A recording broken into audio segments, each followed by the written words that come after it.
JonBenét Ramsey, a 6-year-old girl. Found dead in the basement. A bizarre ransom note.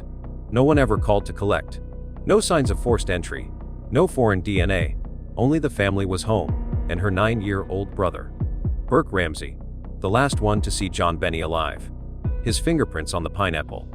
His knife near her body. His voice was heard at the end of the 9/11 call. But in Netflix's 2024 series, Killed JonBenét Ramsey, Burke is barely mentioned. Why? What is Burke hiding? And what really happened on Christmas night, 1996? The problem with Netflix docuseries.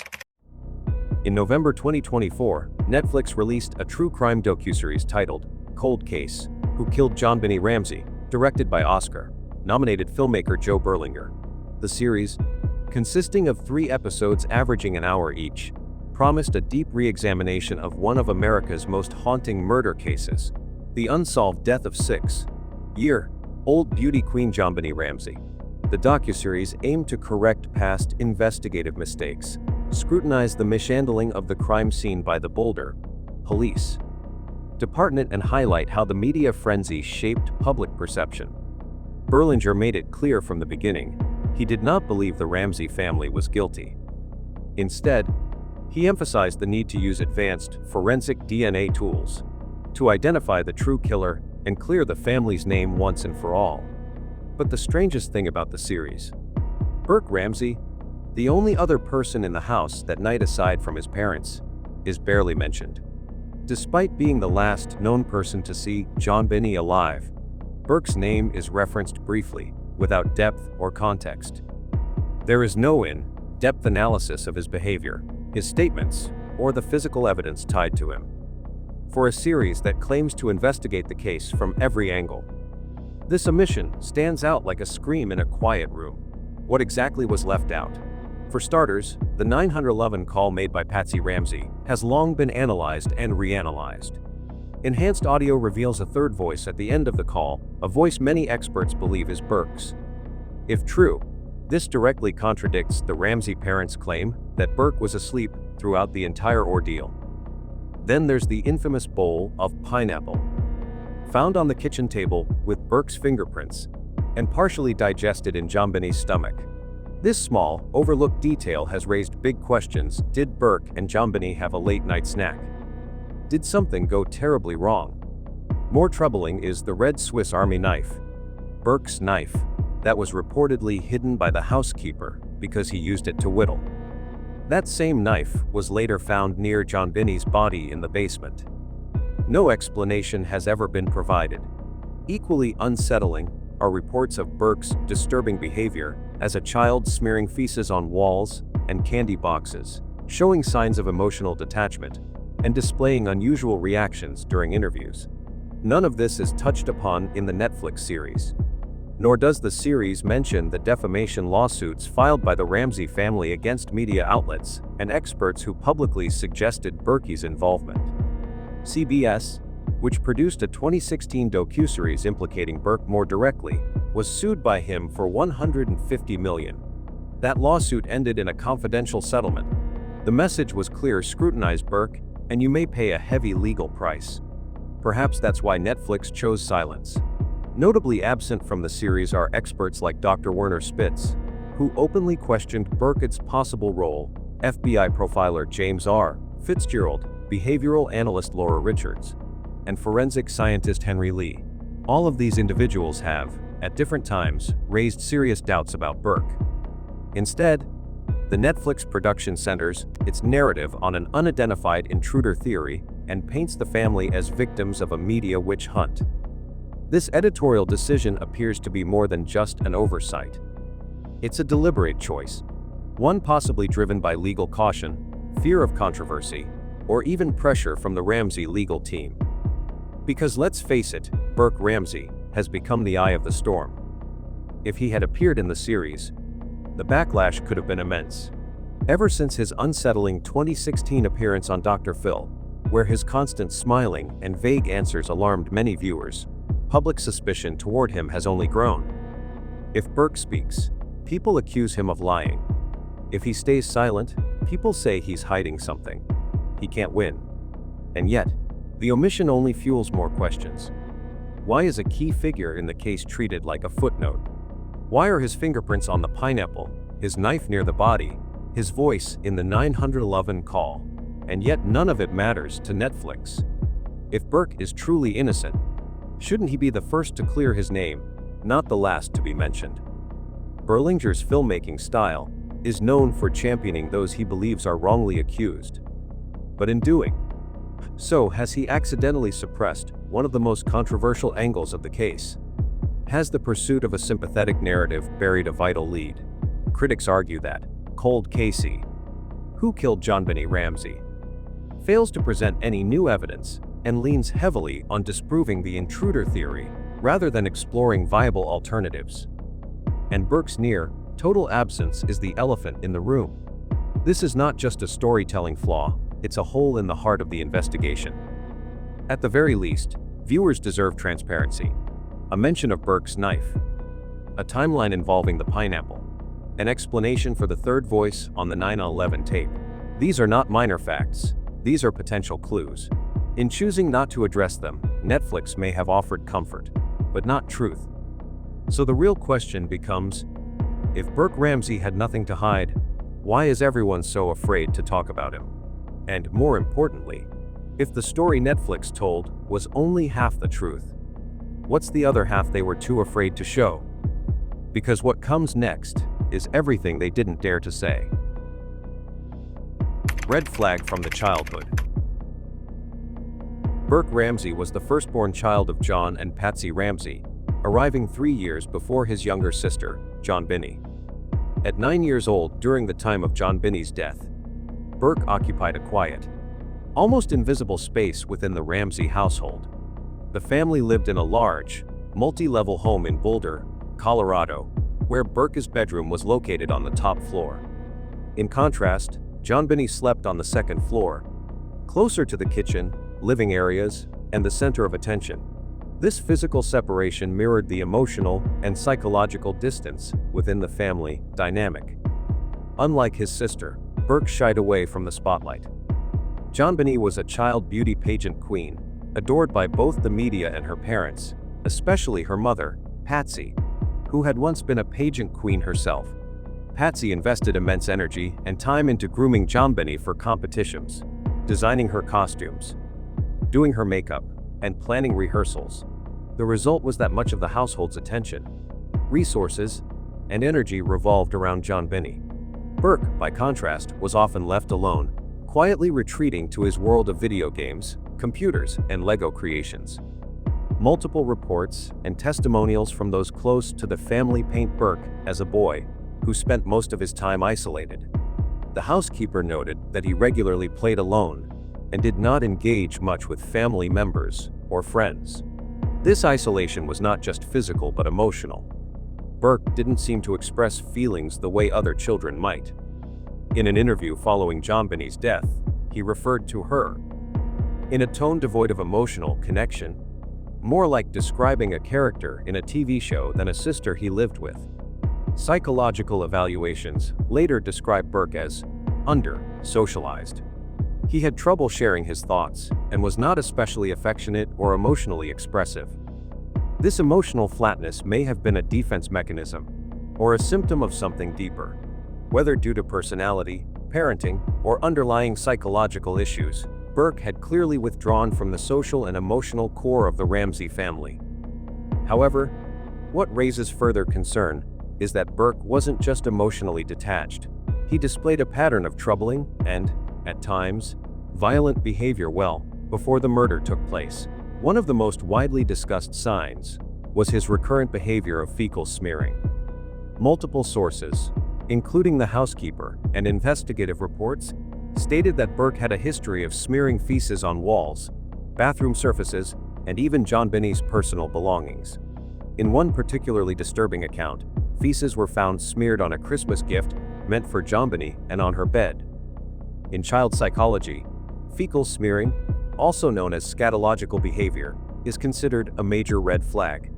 It often suggests unresolved anger, emotional trauma, or a desire to assert control in situations where the child feels powerless. When this behavior is targeted specifically at another individual, it may reflect deep-seated resentment or aggression. In this case, it raises the question: was Burke using this behavior to express something he couldn't say aloud? Adding to this concern is the now well-documented incident where Burke hit JonBenét in the face with a golf club, leaving her with a visible scar. The parents claimed it was an accident during play, but forensic psychologists and investigators saw it differently. They viewed the incident as evidence of underlying aggression, perhaps unacknowledged or misunderstood, but dangerous nonetheless. The fact that this injury occurred in the months leading up to JonBenét's death is especially unsettling. Burke also had a documented issue with controlling his temper. Testimonies from the housekeeper and others close to the family described him as a child who would lash out if things didn't go his way. On at least one occasion, he snapped a toy that JonBenét was using simply because she hadn't asked permission. In another instance, JonBenét was reportedly left crying after Burke refused to let her play Lego with him. To those around them, these incidents may have seemed like standard sibling rivalry. But in the context of later events, they take on a much darker tone. Then there's Burke's fixation with sharp objects and tools. He owned a red Swiss Army knife used for whittling, something he often did unsupervised. The family housekeeper once found it necessary to hide the knife due to safety concerns. The unlogical absence. On the morning of December 26, 1996, between approximately 5:30 a.m. and 6 a.m., Patsy Ramsey discovered a ransom note in the family's Boulder, Colorado home. It was located at the bottom of the staircase. She immediately called 911. During that call and in the initial moments of panic, Burke Ramsey was reportedly still asleep in his bedroom on the upper floor. According to both John and Patsy Ramsey, Burke had slept through the night and was not awake at the time of the discovery. Patsy stated she did not wake Burke, fearing it would cause him unnecessary distress. This decision meant Burke remained uninvolved during the first critical stages of the incident. When the Boulder police arrived at the Ramsey residence, shortly before 6:10 a.m., Burke was not present in the main living spaces. Officers did not encounter him in the entryways, the kitchen, or the living room. Instead, he remained upstairs, separated from the centrality and shielded from the ongoing police investigation. He was given breakfast and occupied with his toys during this time. Burke was not questioned that morning by responding officers. There was no direct inquiry made to him about the night before, nor was he asked if he had seen or heard anything unusual. He was not included in any part of the search or early response efforts. As the search for JonBenét continued, Burke stayed isolated. When Detective Linda Arndt later requested John Ramsey and family friend Fleet White to search the house, once again for any signs of JonBenét, Burke was not involved. He was not present when John and Fleet descended into the basement and discovered JonBenét's body. Throughout this time, Burke remained away from the core areas of investigation. The timeline from the 911 call to the discovery of JonBenét's body spans several hours. In that entire stretch, Burke's role remained minimal, his presence kept away from officers, search teams, and family discussions. He neither participated in the search nor was observed showing concern or engagement with the unfolding emergency. This sequence of events, from the discovery of the note to the tragic revelation in the basement, marks a period during which Burke Ramsey was physically present in the house, but notably absent from every active response tied to his sister's disappearance. One of the first notable omissions came from Fleet White, a close friend of John Ramsey and a key figure that morning. White was the person who ultimately encouraged John to search the basement, a decision that led to the discovery of JonBenét's body. However, in his recounting of the morning's events, Fleet never once mentioned Burke. For someone physically present in the house, this omission raised early questions. Was Burke being intentionally kept away from everyone? And if so, why? That morning, Burke was reportedly given breakfast, fast food from McDonald's, by another family friend, Susan Stein. This took place not long after the police arrived at the scene. While it may seem benign, the timing and nature of this action, removing Burke from the environment and tending to him separately, suggest a deliberate attempt to control his exposure. At a time when officers and detectives were working to understand a potential kidnapping, isolating the only other child in the house seemed, at best, overly protective, and at worst, calculated. Further complicating the timeline were Patsy Ramsey's shifting accounts. In some interviews, Patsy claimed that Burke was never awake in morning and knew nothing of the chaos. Yet in other interviews, she recounted Burke asking, "What's going on?" A clear contradiction. This inconsistency hints that Burke may have been aware of far more than initially acknowledged. Was he awake during the 9/11 call? Did he hear voices, footsteps, panic? These questions grow louder when paired with forensic audio analysis of the 911 call itself. Patsy? Patsy?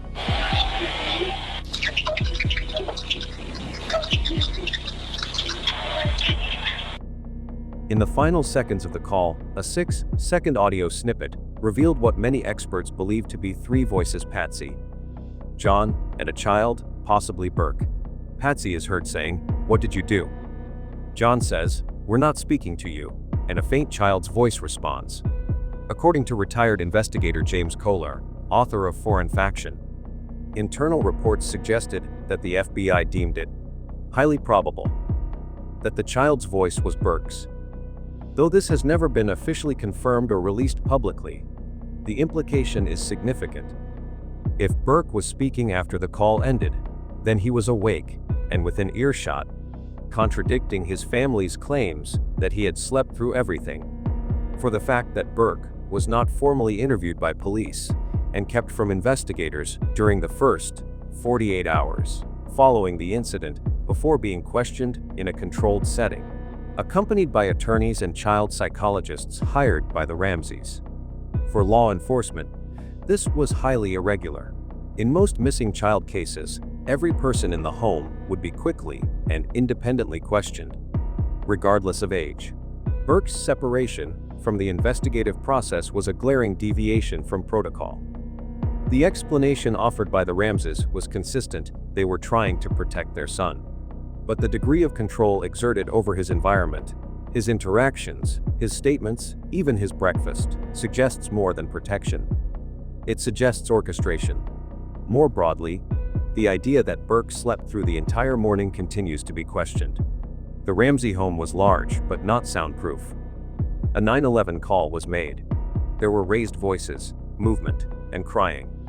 Given the household's emotional state and the small window of time before officers arrived, many experts have found it implausible that Niall would remain asleep or unaware through it all. The deeper question is why this matters.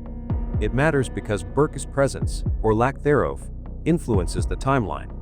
It matters because a child who is genuinely confused or scared might exhibit emotional responses, questions, or signs of trauma. Burke, however, was removed, isolated, and absent from critical points of interaction. This physical and emotional separation coincides with several anomalies from both parents that same morning. Patsy Ramsey claimed to have discovered the ransom note almost immediately upon waking at 5:30 a.m. She called 911 within minutes. Despite the intensity of the situation, she appeared fully dressed, made up, and composed by the time police arrived. Investigators later remarked that this level of readiness was highly unusual for a mother who had just discovered her daughter missing. Similarly, John Ramsey's actions came under scrutiny. While instructed to search the home earlier in the day, he did not do so until several hours later, when Fleet White urged him to check the basement. It was there that JonBenét's body was found. Yet rather than leave the crime scene intact, John picked up her body and brought it upstairs, contaminating potential evidence. These actions, seen by some as panic and by others as control, added layers of suspicion. The broader picture paints a peculiar symmetry. Patsy placed the 911 call. John discovered the body.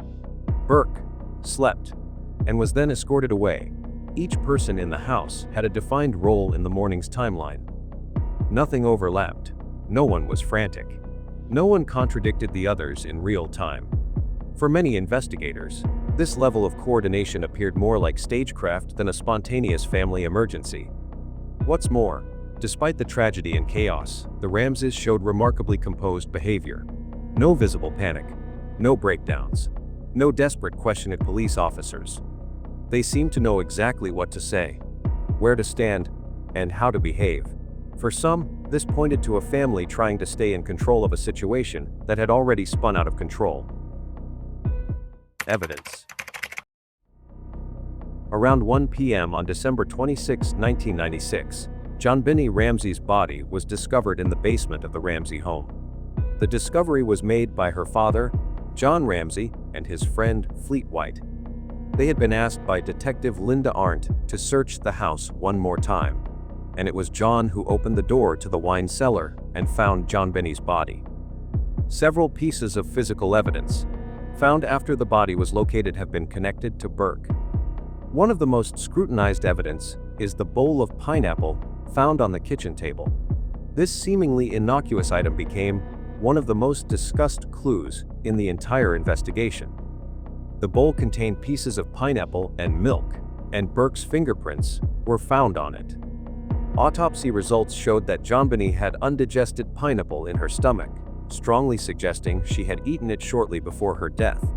The logical conclusion drawn by investigators was that Burke and JonBenét had been in the kitchen together, eating a late-night snack. If true, this moment could place Burke as the last person to see JonBenét alive.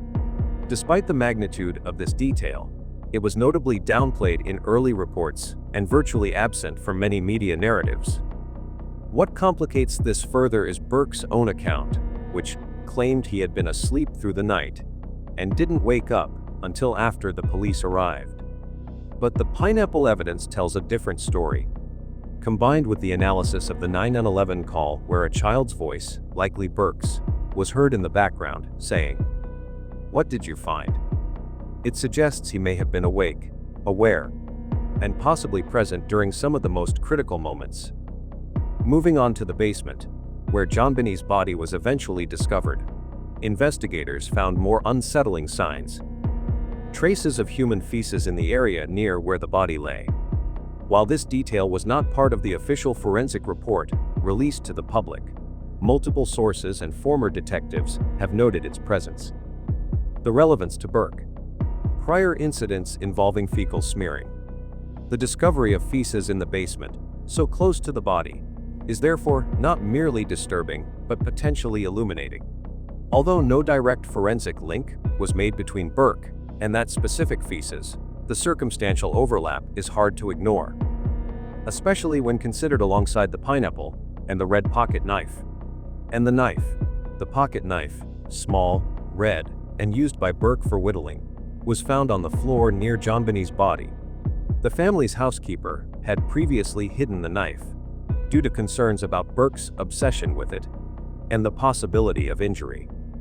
That it reappeared in the basement, right next to a murdered child, is a fact that has never been fully explained.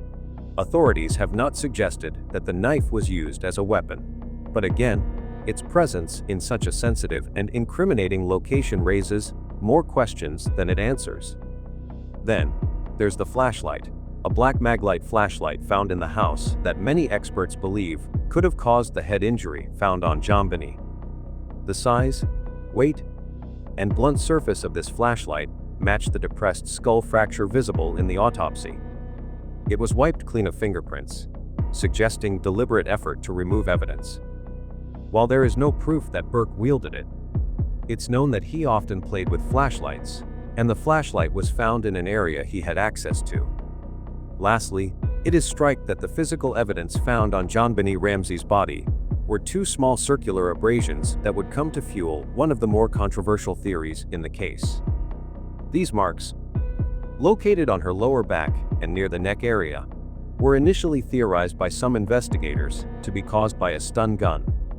This interpretation supported the idea of an intruder, a theory pushed by certain law enforcement officials, including Detective Lou Smith, who believed an outsider used a stun gun to subdue JonBenét without waking the household. However, this stun gun theory began to unravel under closer scrutiny. Forensic pathologists like Dr. Werner Spitz and former investigator James Kohler pointed out that the marks showed no signs of electrical burns, charring, or tissue damage, key indicators of stun gun use.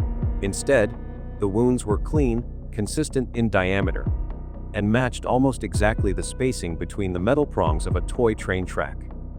This shift in analysis brought attention to a metal train set belonging to Burke Ramsey. The toy train, commonly played with by Burke in the basement, where JonBenét's body was eventually discovered, had track pieces whose metal rails aligned perfectly with the dimensions of the abrasions. Investigators who examined the tracks found the width between the two rails closely matched the distance between the wounds. The theory developed that the injuries may have been inflicted by someone pressing the end of the toy track against JonBenét's skin. While the wounds were not lethal, they likely occurred before or shortly after her death. This raised troubling questions. Was someone trying to determine if she was alive? Were the injuries part of a disturbing episode that involved play violence or an attempt to elicit a response? Netflix's 2024 docuseries, Cold Case: Who Killed JonBenét Ramsey, notably excludes any mention of this toy train track evidence. Despite its potential forensic significance and strong visual match with the abrasions on JonBenét's body, the series avoids this line of inquiry altogether, mirroring its overall tendency to downplay or ignore elements that might implicate Burke. This omission adds to the broader perception that Netflix's narrative was carefully curated, perhaps to avoid legal liability or controversy, particularly around Burke's role. But for many viewers and investigators, the train track evidence remains one of the most unsettling and underexplored aspects of the case. Adding to this strangeness is the lack of visible emotional reaction from Burke. There are no photos, videos, or eyewitness testimonies describing him crying, asking questions, or reacting to the death of his sister in any way. No teacher, neighbor, or family member ever reported Burke expressing sorrow, confusion, or trauma. In most cases involving the death of a sibling, even very young children show clear and understandable emotional distress. That Burke didn't, or that no one documented it, has remained a glaring gap in the narrative. Even more curiously, Burke was absent from public events surrounding JonBenét's death. He did not attend the public memorial services, was not seen at the funeral, and was not included in any media appearances or official statements by the family. While one could argue this was done to protect him, it also reinforces the notion that he was being kept out of the spotlight for more than just emotional well-being. This isolation extended to psychological care as well. In typical cases of child trauma, psychological intervention is prompt. But Burke did not receive any immediate counseling. No therapist was called to the house. No grief support was arranged. It wasn't until days later, under the coordination of family attorneys, that any professional support was introduced. This delay is significant. In criminal cases involving children, especially in a household with a dead sibling, psychological assessments are often critical in understanding family dynamics, trauma reactions, and even guilt. All records of Burke's behavior from this time forward were managed exclusively by the Ramsey legal team. No police psychologist, no school counselor, and no social worker was allowed to independently evaluate or interview him. The tight control over access and narrative has led many to believe the family was intentionally shielding Burke from scrutiny. Moreover, Burke's belongings and actions after the discovery provide more unsettling silence. There are no reports of him keeping any mementos of JonBenét, no favorite toy of hers, no shared photos, no drawings or letters. Most grieving siblings, especially young ones, tend to fixate on memories, needing physical connections to the lost sibling. That Burke appeared to do none of this adds another layer of peculiarity. There are also no accounts of Patsy or John physically comforting Burke. No family hugs, no reassurances, no documented moment of shared grief. In fact, Burke's role in the family that day resembles that of someone in quarantine, seen as a legal variable to be managed. not a child who had just lost his sister. Perhaps the most unnerving detail comes from an informal officer note written by someone who was present in the house. The officer observed Burke, even after reportedly being told of his sister's death, showed no outward signs of emotion. No crying, no yelling, not even confusion. While this may not be definitive evidence of guilt, it is certainly not the typical behavior of a 9-year-old in such a devastating situation. What makes all of these pieces more than just coincidences is how they add up when viewed together. Burke's fingerprints on the bowl. The undigested pineapple. The missing emotional reaction. The knife in the basement. The flashlight with no prints. The feces. The lack of presence. The legal shielding. The media silence. No one element alone convicts Burke Ramsey, but collectively, they construct a haunting pattern that suggests more went on that night than has ever been officially acknowledged. It is also worth considering that none of this was ever fully confronted in many of the high-profile documentaries or media analyses, especially in the 2024 Netflix series. Despite all this evidence, Netflix barely mentioned Burke. The series focused instead on stranger intruder theories, dismissing or ignoring much of the circumstantial evidence tied to the person who lived in the same house and who had prior behavioral red flags. Whether Burke was truly involved, or merely the unfortunate subject of public suspicion, one thing is clear: the evidence surrounding him saw more attention than it received. The silence, both emotional and investigative, around Burke Ramsey is perhaps the loudest clue of all. To this day, the question lingers, not just who killed JonBenét Ramsey, but why did no one truly look at Burke? The interviews. In the immediate aftermath of JonBenét Ramsey's murder, from December 27 to December 31, 1996, no formal interviews were conducted with Burke. The Ramsey family, acting on advice from their legal team, refused to make Burke available to police. At a time when critical details could still have been fresh in his memory, no statements were collected. Law enforcement would later refer to this delay as a serious setback to the investigation. It wasn't until January 6, 1997, 11 days after JonBenét's body was found, that Burke was officially interviewed by the police. That first interview took place under tightly controlled conditions. Family lawyers were present, and no independent or external investigators were allowed to participate. During this interview, Burke stuck to a single story. He had been asleep the entire night. He claimed not to have heard anything, not the scream, not the 911 call, not even his parents moving around the house. His answers were short, guarded, and emotionally flat. More than a year later, in June 1998, Burke was interviewed again, this time as part of the grand jury proceedings initiated by the Boulder District Attorney. The interview was videotaped and later partially released to the public. Observers noted Burke's unusual emotional detachment throughout. Even when shown graphic photos of the crime scene, including the room where JonBenét was found, Burke did not flinch. He did not ask questions, did not express sadness or shock, and avoided direct answers to key questions like, "Did you see your sister that night?" Or, "Did you get up during the night?" The lack of emotional expression did not go unnoticed. Experts in child psychology commented on how uncommon it was for a child to speak so dispassionately about a sibling's violent death. There were no tears, no confusion, no evident grief, just calm, measured responses that gave very little away. At the same time, the family arranged for Burke to begin sessions with Dr. Suzanne Bernard, a licensed clinical psychologist. These meetings began in January 1997, shortly after the first police interview. They were not conducted as part of a criminal investigation, but rather as private psychological counseling, presumably for emotional support. However, Dr. Bernard's observations would later raise new questions. According to her assessments, Burke showed signs of emotional blunting. He was emotionally flat, in her words. He didn't cry when speaking about his sister. He didn't show any visible signs of sadness. He described the events of that morning as if they had happened to someone else. When asked if someone had taught him how to lie, Burke responded, "Nope. and immediately pivoted the conversation to Legos and video games. It was a striking example of emotional deflection. In one session, Burke was asked to draw a map of the house.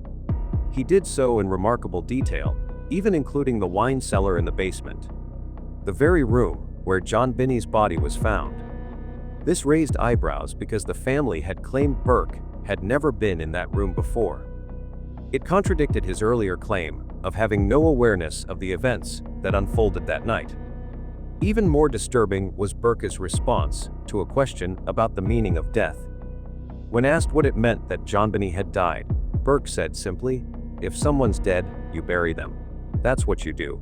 The cold, matter-of-fact tone shocked the professionals in the room. To many, it sounded less like a child in mourning, and more like a child distancing himself entirely from what had happened. Throughout multiple sessions with Dr. Bernard from January through mid-1997, Burke consistently refused to talk about the morning of December 26. He gave the same line each time: "I was asleep." He offered no elaboration. He did not ask questions about his sister's death. He never said, "Where is she?" or "Who did this?" or "Why?" That absence of curiosity, especially from a child, was deeply unusual. Dr. Bernard wasn't the only one who noticed this emotional disconnect. In internal police notes and investigator memoirs like Foreign Faction by James Kohler, Burke's psychological profile was often referenced as controlled and guarded. Even under the stress of questioning, he didn't display typical behaviors. No breakdowns, no bursts of emotion, no visible distress. While it's possible that Burke's calmness was a coping mechanism, professionals found the consistency of his emotional detachment over time to be cause for concern. Most children in traumatic situations display at least some degree of emotional volatility, whether it be crying, confusion, nightmares, or regressions in behavior. Burke seemed to exhibit none of these. In hindsight, the interviews Burke gave, both to police and to mental health experts, have become one of the most scrutinized elements of the entire case. Not because he confessed, or because he contradicted himself in major ways, but because he said so little, and felt even less. He was, by all outward appearances, a 9-year-old boy who had just lost his sister, and didn't seem to care. No charges were ever filed against Burke Ramsey. He maintained the same story across all interviews: he was asleep, he didn't know, he didn't see.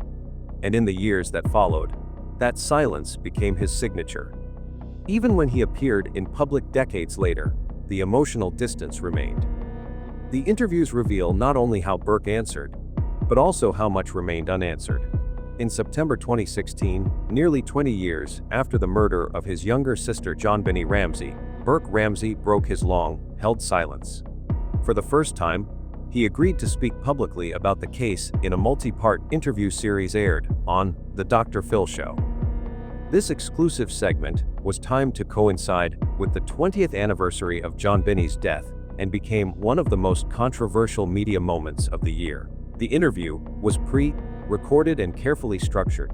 Burke sat with Dr. Phil McGraw in a private setting away from a live audience, where he was asked a series of questions about the night of December 26, 1996, his memories of JonBenet, and his reflections on the case that forever altered his family's life.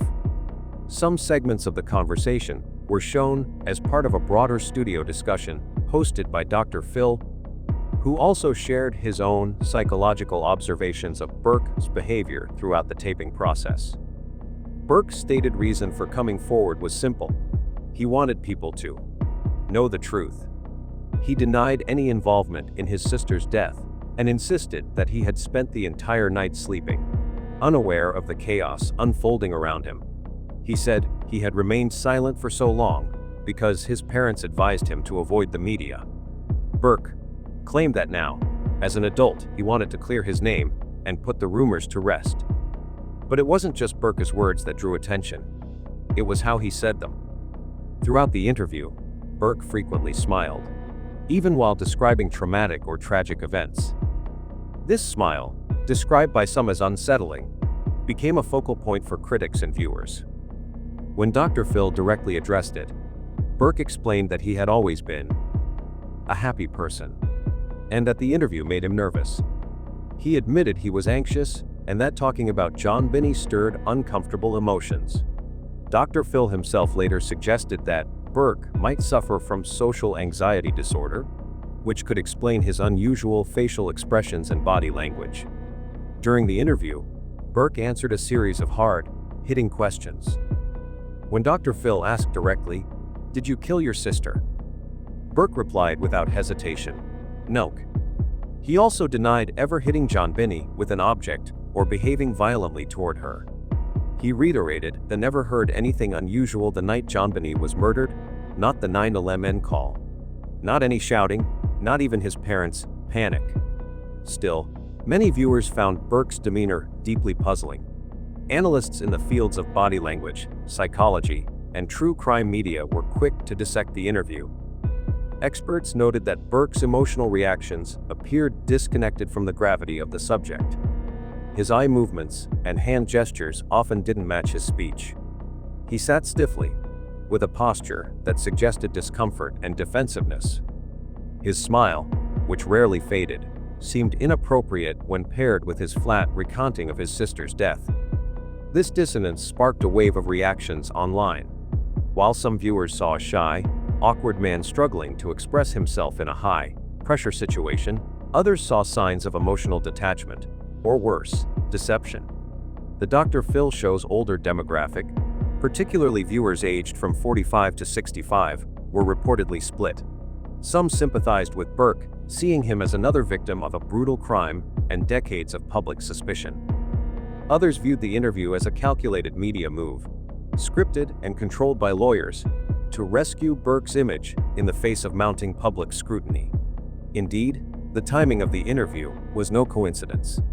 It aired around the same time CBS released its documentary, The Case of JonBenét Ramsey, which included a segment hypothesizing that Burke might have accidentally killed JonBenét. The CBS show sparked renewed interest in the theory that Burke had struck his sister in a fit of anger, and that the parents staged the scene to protect him. The Dr. Phil interview appeared, to many, as a counter-offensive, a carefully orchestrated PR campaign meant to dismantle that narrative. Dr. Phil later confirmed that Burke's legal team had full oversight of the interview process. The questions were vetted in advance, and some segments were edited before airing. Dr. Phil, however, defended the integrity of the interview, stating publicly that he believed Burke was telling the truth and saw no signs of deception. He emphasized that he and his staff observed Burke over several days to evaluate his psychological state, and concluded that Burke exhibited signs of long-term anxiety rather than guilt or deceit. But the fallout was far from over. Public suspicion lingered, and the interview arguably reignited interest in Burke's role rather than extinguishing it. Within months of the broadcast, the Ramsey family filed a massive, $750 million defamation lawsuit against CBS, arguing that the documentary falsely implicated Burke in JonBenét's death. The case was eventually settled out of court in 2019 under confidential terms. Critics also noted that Burke never expressed curiosity or confusion about the killer. He did not speculate, offer theories, or ask questions. His responses were mostly short, reserved, and emotionally distant. This lack of engagement, some psychologists argued, could indicate trauma-induced emotional suppression. Others, however, pointed to as a red flag, suggesting he knew more than he was willing to admit. The controlled nature of Burke's media debut, the heavy involvement of his legal team, and his unusual effect during the interview all fueled more questions than answers. While Dr. Phil may have offered Burke a platform to defend himself, the general consensus remained fractured. For many, the interview raised doubts rather than closing the case. Further theories. Not only are there theories suggesting that Burke accidentally caused JonBenét's death and was then protected by his parents, but some go even further, proposing scenarios that stretch far beyond what a 9-year-old boy like Burke could reasonably be capable of at the time. The first one is known as playing doctor. This theory didn't originate from official police records. It emerged from public speculation and the work of independent investigators and authors, most notably James Kohler, a former lead investigator in the case. In his book Foreign Faction, Kohler suggested that certain behavioral and forensic clues might point toward an inappropriate, but non-criminal interaction between the two children. The idea centers not on malicious intent or adult-level abuse, but on the possibility that Burke engaged in a boundary-crossing act of curiosity, the kind sometimes seen in unsupervised sibling dynamics. Some forensic reports and independent analyses noted signs of minor genital injury on JonBenét that did not align with traditional adult sexual assault. Experts have theorized that these marks could have been caused by a small object, or even a child's finger. It's essential to note, no one in law enforcement ever formally accused Burke of molestation. But the evidence raised a question: were these injuries the result of a curiosity-driven game gone wrong? The context of the wounds implied someone may have tried to cover up an event that was inappropriate, if not overtly criminal. There's also troubling context from Burke's past behavior. According to housekeepers and some investigative reports, Burke had a history of smearing feces on JonBenét's toys and bedroom walls. While disturbing, such actions could reflect deeper emotional disturbances, potentially jealousy, a need for control, or unresolved sibling rivalry. This background adds weight to the theory that something may have occurred between the two children that night, which crossed personal boundaries. One of the strongest circumstantial links between Burke and JonBenét that night was a bowl of pineapple found on the kitchen table. Burke's fingerprints were on it. Forensic analysis confirmed that JonBenét had partially digested pineapple in her stomach, meaning she had eaten it not long before death. The working theory is that the two were together in the kitchen late at night, possibly unsupervised. What started as a snack may have led to an argument, a physical scuffle, or perhaps some form of play that went too far. If this play involved touching or an attempt to explore one another's bodies, as children sometimes do, it may have triggered panic, especially if JonBenét protested or cried out. From that moment, things could have spiraled, with Burke possibly hitting her in frustration or fear. Again, this remains a theory, but it fits the available behavioral and forensic patterns. Medical examiners noted that JonBenét's genital injuries were fresh, but didn't bleed significantly.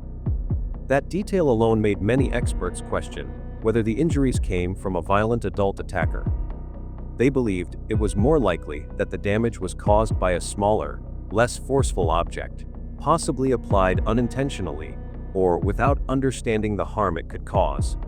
The absence of semen or any adult male DNA also weakens the theory of a sexual predator. Meanwhile, the detailed cleaning of the area is seen as particularly suspicious, as if someone in the house tried to erase evidence of something inappropriate, yet not necessarily criminal in adult terms. When interviewed, Burke consistently avoided discussing the night of December 25th. He often steered conversations toward unrelated topics like video games or Lego. When asked about the basement, where JonBenét's body was found, he denied going there, even though he later sketched it accurately during a psychological session. This included the exact layout of the wine cellar room where her body was discovered. Such contradictions only added to suspicions that Burke may have known more than he admitted. To be clear, this theory remains speculative. No witness ever testified that Burke played doctor with JonBenét. No physical evidence definitively proves he did, and no confession or direct statement has ever emerged to support the claim. Still, when considering the injuries, the cleaning of evidence, the odd behaviors, the past boundary violations, and the eerie detachment Burke showed, it's not hard to see why this theory has persisted for so long. Especially when so many facts about that night remain unanswered. Another theory stands apart not for accusing Burke Ramsey of wrongdoing, but for painting him, too, as a victim. This theory suggests that Burke may have been subject to psychological or emotional abuse, and possibly grew up in a highly controlled, repressive environment that shaped his responses, both before and after the crime. While there is no conclusive proof of direct abuse, the collection of behavioral psychological, and circumstantial clues has led many experts and observers to consider the possibility that Burke was not only a witness to trauma, but may also have been affected by long-standing patterns of family dysfunction and emotional suppression. One of the earliest observations made by those who reviewed Burke's behavior post-tragedy was his emotional inconsistency. During interviews, whether with police, psychologists, or on national television, Burke often smiled or appeared relaxed, even when recalling traumatic details about his sister's death. This type of response, while disturbing on the surface, is not necessarily malicious. Many child psychologists interpret it as a sign of emotional detachment, often seen in children who have experienced early emotional suppression or trauma. His choice of words was equally telling. When speaking about JonBenét, he described her as the one who always messes with my stuff, a cold and distant characterization. In nearly all interviews, he avoided discussing the crime in detail, instead shifting topics toward toys, video games, and other unrelated themes. Such consistent topic redirection and flat effect led experts to believe he may have been trained to repress difficult emotions or had instinctively learned to protect himself psychologically. Prior to the murder, Burke had reportedly engaged in behavior that crossed normal childhood boundaries, most notably smearing feces on JonBenét's possessions, bedroom walls, and even her Christmas gifts.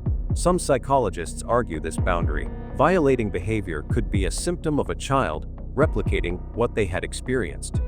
In other words, children who have had their own personal space violated, emotionally, physically, or psychologically, may act out those experiences onto others as a form of reenactment or exerting control. This behavior does not automatically point to abuse, but is commonly found in case studies of children exposed to intense family dysfunction or inappropriate environments. Multiple psychologists who reviewed Burke's interviews noted that his descriptions of events lacked emotional engagement. He often recounted the story of his sister's death as though it had happened to someone else. This type of dissociation, the mental separation from traumatic or difficult experiences, is common among individuals who have developed coping mechanisms to deal with unresolved emotional pain or confusion. Rather than reacting with fear, sadness, or anger, Burke seemed emotionally absent, narrating like an observer instead of a participant. This, in turn, fueled suspicions that Burke may have been the recipient of some form of emotional or psychological trauma, possibly even chronic. Following JonBenét's death, Burke was immediately separated from the crime scene. He was not interviewed by police right away and was shielded from law enforcement and the public by his parents and legal team. He never saw a grief counselor sent by the authorities. In fact, no independent psychological support was recorded during the critical first days following the trauma. Instead, every contact Burke had with the outside world was filtered through his parents and their attorneys. This level of control extended for years. Burke did not attend any memorials or funerals publicly, was absent from media until nearly 2 decades later, and never underwent a law enforcement supervised polygraph test. The tight, unyielding grip the Ramseys had over Burke's exposure and representation has been interpreted by many as a protective instinct. But for what exactly remains a question. Was it to shield him from the media? Or was it to prevent uncomfortable truths from emerging? Equally striking was the absence of visible parental comfort given to Burke in immediate aftermath of JonBenét's death. No records, interviews, or photographs from the time showed John or Patsy holding, hugging, or comforting their only surviving child. Instead, Burke was taken away physically and emotionally from the scene, as though he was not part of the grieving process. Such emotional distancing, particularly in families where abuse or dysfunction is present, is not uncommon. Some experts believe this could indicate that Burke's emotional needs were consistently minimized or dismissed, which may have long-term psychological effects. While no official source has ever labeled Burke a victim of abuse, some forensic psychologists and behavioral experts have proposed that he showed traits consistent with children raised in highly repressive, authoritarian households. These children often experience emotional invalidation, are not taught healthy coping mechanisms, and may develop dissociative habits or emotion, suppressing behaviors to navigate an unstable environment. If Burke lived in a household where emotional expression was discouraged or punished, his seemingly emotionless behavior might not be abnormal. It might be the only way he knew how to survive. The Ramsey family's commitment to a polished public image cannot be ignored. Patsy Ramsey, a former beauty queen, was widely known for presenting a picture-perfect family life. This type of environment often fosters a "don't talk about it" culture where emotional pain, family struggles, or abuse are hidden to maintain a clean public appearance. Such cultural pressure can be deeply damaging to children, who internalize the message that vulnerability equals weakness or danger. According to friends and observers, the Ramseys often avoided discussing unpleasant topics, choosing instead to project positivity, even in the face of devastating loss. This internalization of silence may have taught Burke to bury his own pain, both literal and emotional. The Ramsey family has a well-documented history of litigating aggressively against any media or publication that paint against Burke in a negative or controversial light. This includes suing CBS for $750 million after the 2016 documentary, The Case of JonBenét Ramsey, speculated about Burke's involvement. Even when Burke finally appeared on the Dr. Phil show, the interview was heavily edited, lawyer-approved, and conducted under very controlled circumstances. To some, this suggests a family deeply invested in controlling Burke's narrative, not only to protect him from false accusations, but perhaps also to shield unspoken truths about what he may have endured. People who knew Burke as a young child recall him as a quiet, withdrawn boy, often appearing distant or disengaged. These traits are not diagnostic, but are common in children who have experienced trauma, especially in environments where they are not permitted to ask questions, show pain, or receive answers. Despite long-term psychological oversight, the Ramsey family has never acknowledged any emotional or psychological issues related to Burke, not even minor ones like anxiety or adjustment disorder. This refusal to disclose anything at all has prompted speculation that something significant may have been found, but intentionally suppressed. While there is no direct evidence to confirm that Burke Ramsey was a victim of abuse, a significant body of circumstantial observations, ranging from his behavior, interviews, and the control exerted over him, has kept this theory alive. Whether he was emotionally suppressed, psychologically overwhelmed, or simply isolated by design, the idea that Burke, too, suffered in silence remains a haunting layer in the complex legacy of JonBenét Ramsey's unsolved case. From the earliest days of the JonBenét Ramsey investigation, Burke Ramsey has never been officially charged, never named as a suspect, and never confessed. Yet somehow, in the court of public opinion, he's remained at the center of suspicion for nearly 30 years. That suspicion didn't appear out of nowhere, it was built slowly and relentlessly by three key forces: investigative gaps, media obsession, and a public hungry for closure. For the investigation itself, Burke was not questioned the day his sister's body was found. He wasn't examined by police in any meaningful way until 11 days later, and even then, the interview was controlled by lawyers, not detectives. When the grand jury reviewed the case in 1999, Burke was still protected. The one child in the house during the time of the murder, arguably the most important witness, was never cross-examined under normal protocol. That silence left a gap, and the public filled it with theories. For the media's framing, true crime specials, documentaries, videos, books, even late-night jokes, Burke became the quiet, strange kid in the shadows of a media storm. Every time he smiled awkwardly on camera, refused to cry in public, or dodged a question, it became another reason for people to think he was hiding something. His 2016 interview with Dr. Phil, meant to clear his name, only added fuel to the fire. Body language analysts tore apart every blink, every grin, every sentence. Instead of seeing trauma, people saw manipulation. Third, the public's expectations. We expect children who lose siblings to be visibly devastated. We expect crying, screaming, and questions like, why? Or, who did this? But Burke didn't do any of that, not on tape, not in public, and not in any interview ever released. He spoke of JonBenét like a classmate, not a beloved sister. He avoided emotional topics and clung to neutral ones like video games and toys. Whether this was a defense mechanism, emotional suppression, Or something more sinister? It clashed with what the world expected, and when reactions don't make sense, people assume the worst. The result is a perfect storm: a child who behaved strangely, parents who shut down access, and a media machine hungry for a villain. Even if Burke is innocent, and he very well might be, those three forces together created an image that's almost impossible to erase. In a case with no confessions, no arrests, and no conclusive evidence, suspicion thrives on behavior, not facts. And Burke's behavior, whether trauma-based or not, never fit the narrative people were hoping for. That's why his name still lingers, decades later, at the heart of an unsolved American tragedy.